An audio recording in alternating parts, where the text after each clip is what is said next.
Workplace cruelty rarely begins with a dramatic explosion. More often, it starts quietly, with subtle remarks, dismissive gestures, and small humiliations that slowly grow into a culture of abuse. Ethan never imagined that he would become the target of this downward spiral inside his own company. He was competent, respectful, diligent. The kind of employee who stepped up when others stepped back. But competence alone cannot shield someone from a toxic leader determined to control through intimidation. His manager, celebrated by upper leadership as a high performer, hid behind numbers and deadlines to justify his behavior. During team meetings, he used sarcasm as a weapon and criticism as entertainment. Whenever a project slipped, he pointed at Ethan. Whenever the team felt pressure, he deflected blame onto Ethan. Bit by bit, Ethan became the team's punching bag. Not because of his work, but because he was the easiest target in a room, run by a leader who thrived on humiliation. At first, Ethan tried to rationalize the abuse. Maybe he's stressed. Maybe he treats everyone this way. But soon, the truth became undeniable. The mocking intensified. The insults sharpened. The manager began to enjoy having an audience, using Ethan as the centerpiece of every cruel joke. This is how toxic cultures survive. Not through one villain, but through the silent acceptance of everyone around them. Yet something unexpected awakened in Ethan. Not fear. Not despair. Clarity. He realized that no amount of effort would change a man who needed someone to belittle in order to feel powerful. So Ethan began doing something that would quietly shift the balance of power. He started recording everything. Every insult. Every belittling comment. Every moment the manager used him for sport in front of the team. Not to get revenge, but to create a record that could not be dismissed, twisted, or explained away. Ethan was done being a victim.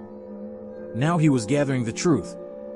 And the truth would soon speak louder than any bully in a meeting room ever could. As weeks turned into months, Ethan's manager grew bolder. Every meeting became a stage. And Ethan, without ever volunteering, was cast as the unwilling jester.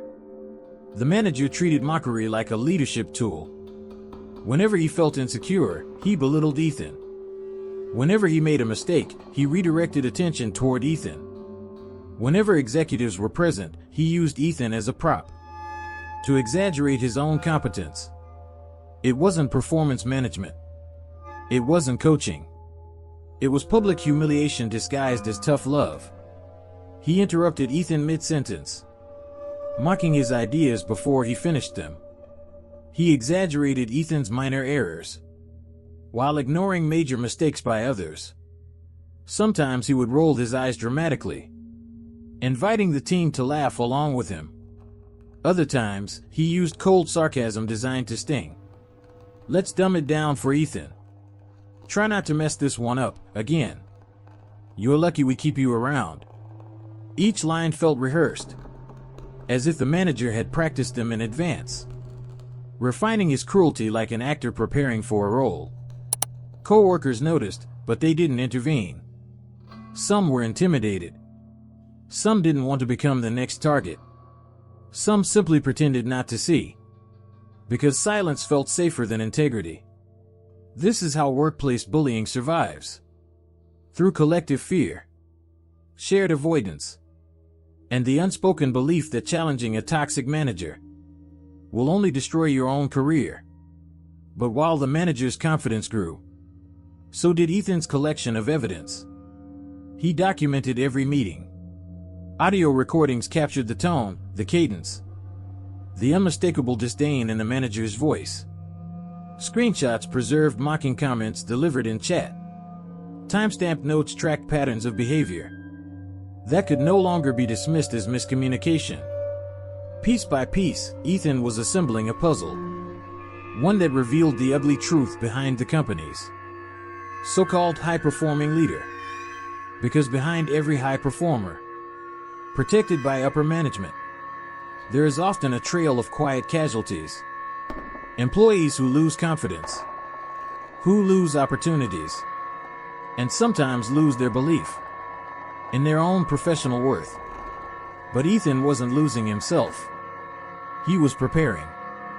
The manager thought Ethan was powerless. He thought the fear of retaliation would keep Ethan compliant. He was wrong. Because the moment Ethan pressed record, the power dynamic shifted, and the bully didn't even realize that the countdown to his downfall had already begun. There comes a moment in every long-term cycle of abuse when something inside the victim shifts. It doesn't happen explosively. It's not rage, not panic, not a breakdown. It's clarity. A quiet, steady realization. I'm not the problem here. For Ethan, that moment arrived on an otherwise ordinary Tuesday. The team gathered for a project review call. And as always, the manager led with a smirk, preparing to turn the conversation into another performance of dominance at Ethan's expense. When Ethan presented his update, the manager leaned back, folded his arms, and delivered one of his usual lines. "Well, team, looks like Ethan's confused again. Let's pretend we're surprised." Weak laughter slipped out from a few coworkers, who no longer knew how to respond. Others stared at their screens, avoiding eye contact, trying not to be drawn into the cruelty.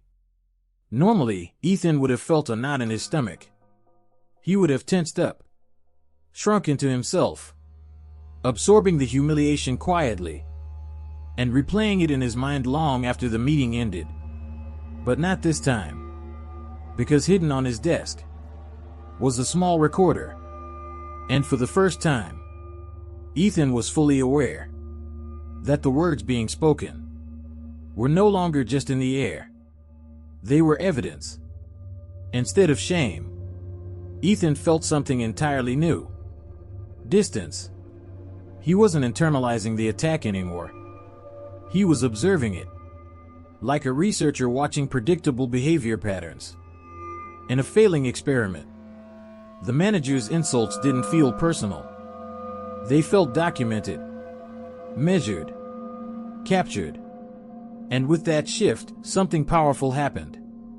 Ethan stopped reacting emotionally and started strategizing. Every abusive moment now had value. Every insult was a data point. Every humiliation was leverage.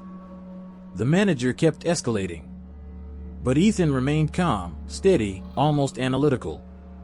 He asked clarifying questions. He kept his tone professional. He refused to give the manager the emotional reaction he was clearly fishing for.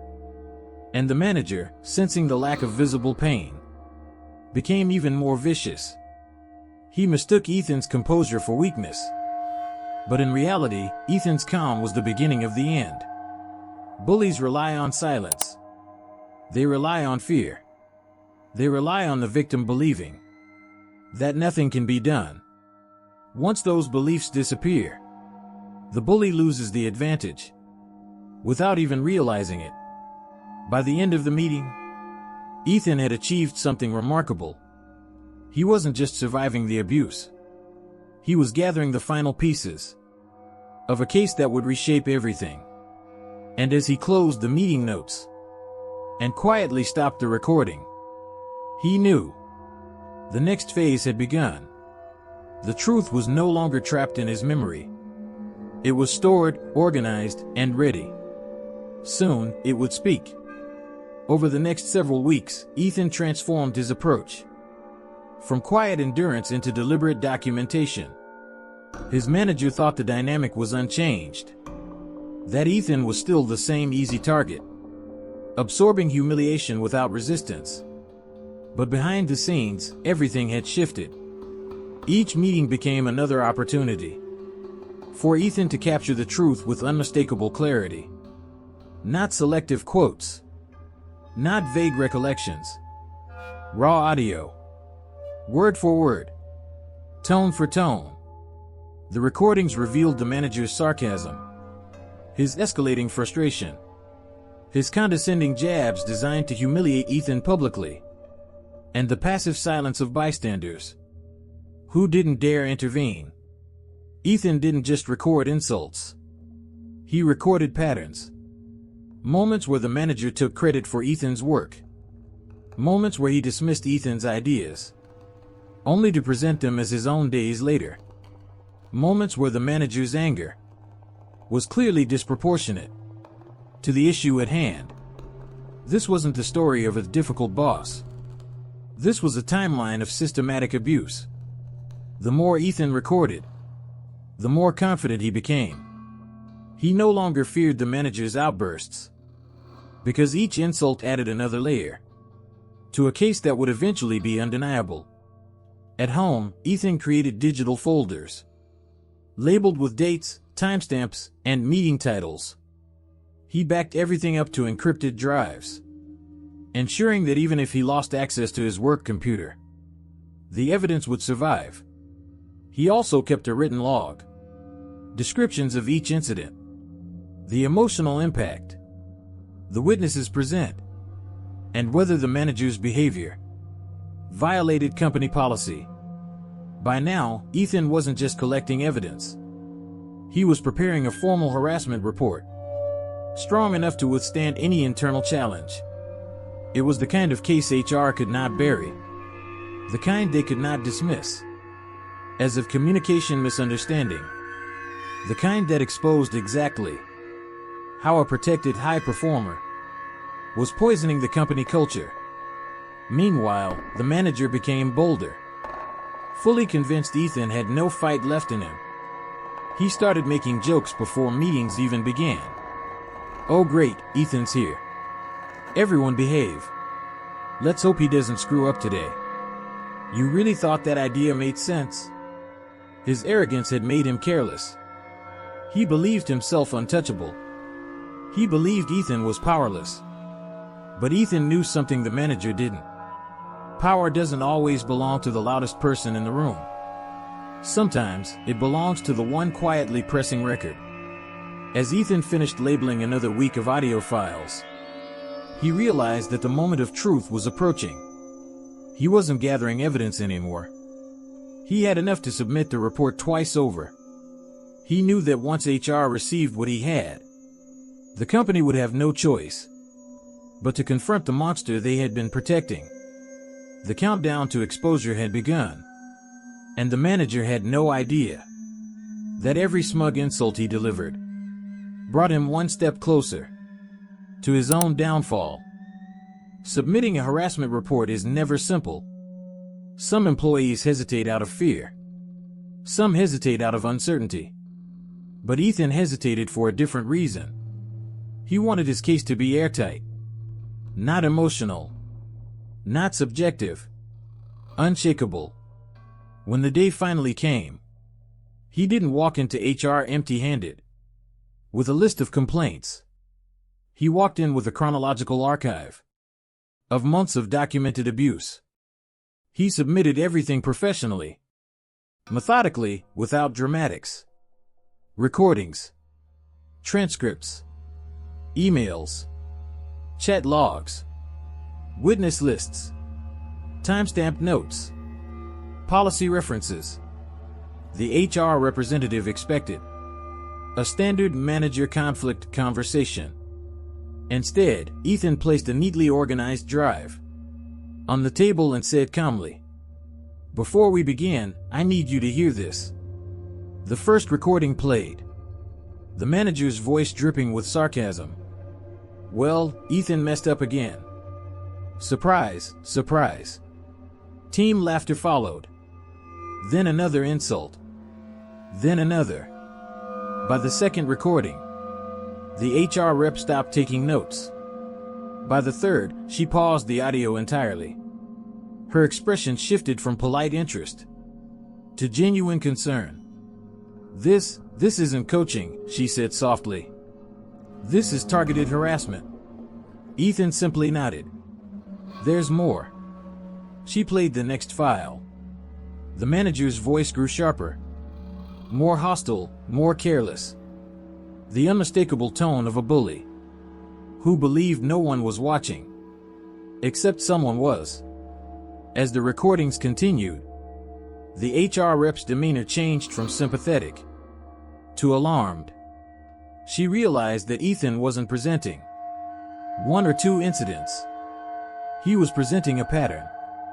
A long-term, intentional, repeated abuse that violated multiple company policies and, potentially, state laws. Then came the chat screenshots, mocking Ethan's work behind his back. Then the emails dismissing his contributions. Then the written timeline, mapping each incident to corporate guidelines. By the time Ethan finished, the HR rep sat silently, processing the weight of what she had received. "This is overwhelming," she finally said. "I've never seen documentation this detailed." Ethan remained calm. "Now you understand why I didn't come earlier." She nodded. "This will need to be escalated immediately." HR realized the company had a serious problem. Not just a difficult manager, but a liability so well documented that ignoring it would expose the company to massive legal consequences. They couldn't dismiss it. They couldn't bury it. They couldn't coach the manager and hope it would go away. In the world of corporate politics, power protects power. But Ethan had built something stronger than the manager's reputation. A factual record that could not be denied. Now the machinery of HR was turning. The investigation was underway. And for the first time, the abusive manager's future was no longer in his hands. It was in Ethan's. Once HR received Ethan's evidence, the company entered a phase it rarely admits publicly. The silent panic that comes when a high-performing manager suddenly becomes a major legal threat. Behind closed doors, HR escalated the case to senior leadership. Not because they wanted to, but because Ethan's documentation left them no choice. Hours of audio, dozens of insults, repeated humiliation, clear patterns, multiple policy violations, and worst of all, it was undeniable. Leadership tried to rationalize the situation. This must be a misunderstanding. He's intense, but results-driven. He doesn't mean harm. He's stressed. He's one of our best managers. But then they listened to the recordings. The manager's voice filled the room. Condescending, mocking, unprofessional. There was no misinterpretation. No excuse. No angle that made this acceptable. Senior executives shifted uncomfortably as they recognized the truth. They had protected a bully for years, without question, without oversight, without accountability. And now, because of Ethan's meticulous evidence, that negligence was exposed. The investigation began immediately. They reviewed Ethan's logs against HR records and policy violations. They compared meeting transcripts, timestamps, and project outcomes. They interviewed team members, many of whom hesitated, but ultimately confirmed Ethan's experiences. A pattern emerged: fear, silence, avoidance, and a team culture shaped entirely by the manager's unpredictable temper. Some employees privately admitted they stayed quiet because they feared retaliation. Some admitted they laughed along to avoid becoming the next target. Some admitted they considered quitting because of the manager's behavior. This was no longer an isolated complaint. It was a toxic ecosystem, created and sustained by a single leader the company had been praising for years. The investigation team compiled their report. The evidence overwhelmingly confirmed harassment. The emotional harm was documented. The corporate risk was massive. And now leadership had to confront a difficult reality. A manager they rewarded. A manager they defended. A manager they held on a pedestal had been systematically abusing an employee. On record. Under company policy. Under state law. Under internal ethics guidelines. They could no longer protect him. The discussion shifted from how to coach the manager to how to remove him with minimal legal fallout. For the first time, the power dynamic had reversed. The bully wasn't the predator anymore. He was the liability. And Ethan, quiet, patient, strategic Ethan, had built the case that forced the company to finally see the truth. The investigation's final phase was clear. A confrontation was coming, and the manager had no idea how much the ground beneath him was about to collapse. The meeting request arrived in the manager's inbox early Monday morning. Subject line: mandatory HR and leadership review, immediate attendance required. He barely glanced at it. Managers like him never imagine they're the ones being reviewed. In his mind, this was probably about a struggling employee, a new policy, or another routine leadership update. He walked into the conference room with his usual arrogance, smirking, confident, completely unaware that the walls of protection built around him for years were about to collapse in minutes. Inside, HR sat waiting. Two senior leaders joined them. No one smiled. No one made small talk. The air was tight, formal, deliberate. He felt the shift immediately. "What's going on?" he asked, still trying to keep his tone casual. HR opened a folder. Inside were transcripts, screenshots, and printed timestamps. "We've received a detailed harassment report," the HR lead began, "supported by audio recordings of your behavior toward an employee." The manager froze. Recordings? For the first time, the confidence slipped. HR pressed play. His own voice filled the room, mocking Ethan, belittling him, insulting him in front of the team. Not once, not twice, but repeatedly. Every word that once made him feel powerful now echoed like evidence in a courtroom. He tried interrupting. That was taken out of context. HR continued the playback. "That was a joke." Another clip played. "He's exaggerating." Another insult echoed. "What about the team laughing?" Another sarcastic comment surfaced. There was no escape. No spin. No excuse.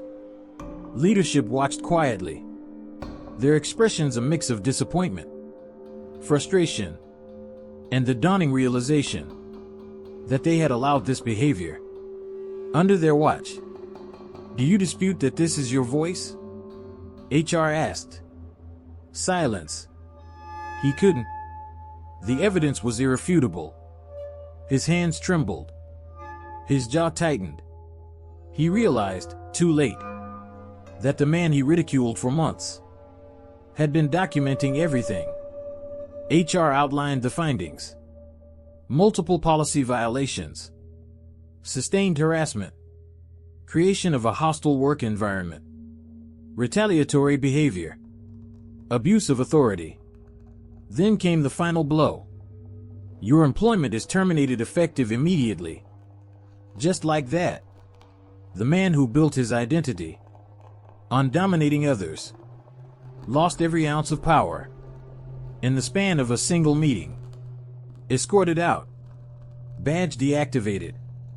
Access revoked. No applause. No farewell. No sympathy. He didn't fall because Ethan sought revenge. He fell because his actions finally faced accountability. Bullies survive on fear. They rely on silence. They assume their victims have no options. But once the truth is recorded, once the evidence is undeniable, once the arrogance meets daylight, Even the highest performer becomes replaceable. When the news of the manager's termination spread, Ethan didn't feel triumph. He didn't celebrate, didn't gloat, didn't rush to tell anyone, "I was right." Instead, he felt something far more profound. Relief. A quiet, steady relief. That the nightmare he'd endured for so long was finally over. For the first time in months, he walked into the office without tension living in his shoulders. His steps felt lighter, his breathing steadier. The invisible weight that had clung to him through every meeting, every morning, every email had finally lifted. Co-workers approached him cautiously. Some offered supportive nods. Some whispered apologies for staying silent. Others admitted they had been afraid to stand up to the manager's cruelty. Ethan didn't hold grudges. He understood something important. Toxic leadership doesn't just wound the target. It warps the entire environment, turning good people into quiet bystanders. HR scheduled a follow-up meeting with Ethan. This time, their tone was different. Respectful, attentive, almost protective. "We want to make sure you feel safe," they said. "We want to support your future here." The company couldn't undo the past, but they were finally taking responsibility for the future.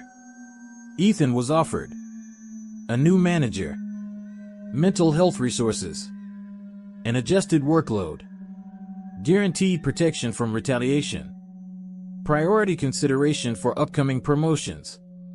Leadership wanted to signal one message clearly. Ethan mattered. His well-being mattered. His voice mattered. And yet, the most meaningful transformation didn't happen in HR or management. It happened inside Ethan. He felt his confidence returning. Not suddenly, but gradually, like the slow return of warmth after a long winter. For months, the manager had chipped away at Ethan's sense of worth, but the evidence he gathered helped him see the truth. He was never the problem. He was never the weak one. He was the one who stood up when everyone else stayed silent. He reclaimed his dignity, not by shouting, not by fighting, but by choosing clarity over fear, truth over humiliation, and strategy over despair. Employees who once watched him with pity or discomfort now looked at him with admiration. He wasn't the punching bag anymore. He was the person who survived, the person who spoke up, the person who changed the direction of an entire department. Workplace cultures often shift slowly, but every shift begins with someone brave enough to hold up a mirror and refuse to look away. Ethan became that mirror. He showed the company its reflection, and in doing so, forced accountability where none existed before. With his tormentor gone and respect restored, Ethan finally felt something he hadn't felt in a long time. Control, authority, and peace. The scars were still there, but so was the strength. That came from surviving. And the story wasn't over yet, because now that Ethan had been validated, HR wanted his input on how to rebuild the team. For the first time, he wasn't just a target, or a witness, or a victim. He was becoming a leader. The removal of a bully doesn't automatically heal a workplace. A broken culture does not repair itself overnight. But Ethan's courage had created the spark. The moment of truth the company could no longer ignore. And now the real work began. HR and leadership launched a restructuring initiative centered on psychological safety, accountability, and employee empowerment. For years, fear had been the invisible supervisor of the entire department, a force that guided actions, controlled speech, and rewarded silence. But with the manager gone, The environment felt unfamiliar. Quiet, uncertain, almost fragile. Like a forest after a wildfire. The potential for regrowth was there, but only if the roots were tended carefully. Leadership invited Ethan to participate in workshops and policy reviews, not because he complained, but because he had become a symbol of resilience and clarity. In these sessions, Ethan spoke honestly about how subtle mockery can evolve into systemic abuse, how bystanders become trapped by fear, how victims often carry the burden of proof alone. He told them the truth. You can't fix what you refuse to see. It was the message the company needed. New protocols were implemented. Anonymous reporting systems. Bystander intervention training. Mandatory leadership evaluations. Zero-tolerance harassment enforcement. Mandatory coaching for managers who misuse authority. Direct communication channels to HR for vulnerable employees. The goal wasn't punishment. The goal was prevention. Meanwhile, Ethan's team slowly began to rediscover a healthier rhythm. Meetings became collaborative instead of combative. Disagreements happened respectfully, without fear of humiliation. People spoke freely, offering ideas without bracing for ridicule. It wasn't perfect. Years of intimidation don't vanish suddenly.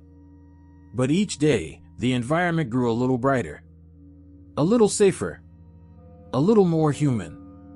Ethan noticed that coworkers, who once avoided eye contact, were now engaging with him directly, asking for guidance, seeking his perspective. He had earned their trust, not because he exposed the manager, but because he modeled courage, in a place where courage had become rare. Quietly, the department's reputation improved. Turnover decreased. Productivity rose. People enjoyed coming to work again. Leadership took note. They realized the painful truth. A toxic manager may deliver short-term results, but a healthy culture delivers long-term success. Ethan had become an example of what accountability can achieve. When someone refuses to surrender, he didn't intend to be a culture changer. But sometimes, those who endure the most become the strongest agents of transformation. The company's recovery was far from complete, but for the first time in years, the trajectory was upward. And in the center of that transformation was the quiet employee who once sat silently at meetings, absorbing cruelty that no one else dared confront. Now, Ethan wasn't absorbing anything. He was shaping the future. In every workplace, power flows quietly. Titles, performance metrics, and executive praise create invisible hierarchies that shape behavior. Some leaders use that power responsibly. Others abuse it, hiding cruelty behind results, masking intimidation with high expectations, and counting on fear to protect them. For years, Ethan's manager thrived in that system. He believed he was untouchable, that HR would always look the other way, that employees would stay silent, and that results excused everything. But what he didn't understand, what abusers never understand, is that power built on fear crumbles the moment someone refuses to be afraid. Ethan never shouted. He never retaliated. He never stooped to cruelty. He simply documented the truth, and trusted that truth would be stronger than any title or reputation. That choice changed everything.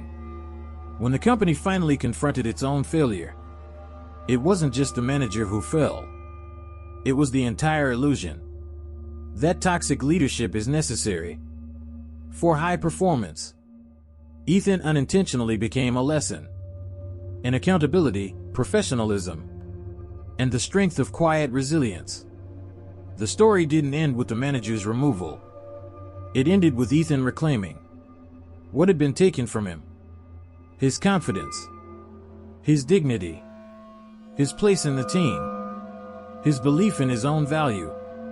And beyond that, something larger emerged. A cultural shift built on transparency, respect, and the understanding that employees are not disposable shields. For a manager's insecurity, HR began using Ethan's case to refine policies, educate leaders, and identify early warning signs of abuse. Executives realized the cost of ignoring red flags. Coworkers learned the importance of speaking up. Most importantly, the company finally understood that protecting a bully is not strength, it's negligence. And that true strength comes from supporting employees who choose integrity over silence. Ethan's journey is a reminder that one person's courage can expose a system of fear, reclaim a healthy work environment, and hold power accountable in a world that often lets power run unchecked. He didn't set out to be a hero. He simply refused to break. And sometimes, that is more than enough to change everything. As the camera pulls back one last time, we see Ethan at his desk. Calm, confident, unburdened. A man who endured cruelty, documented truth, and ultimately reshaped the culture around him. A reminder to anyone suffering silently: you are not powerless. You are not alone. And the truth, once captured, can become the most powerful voice in the room.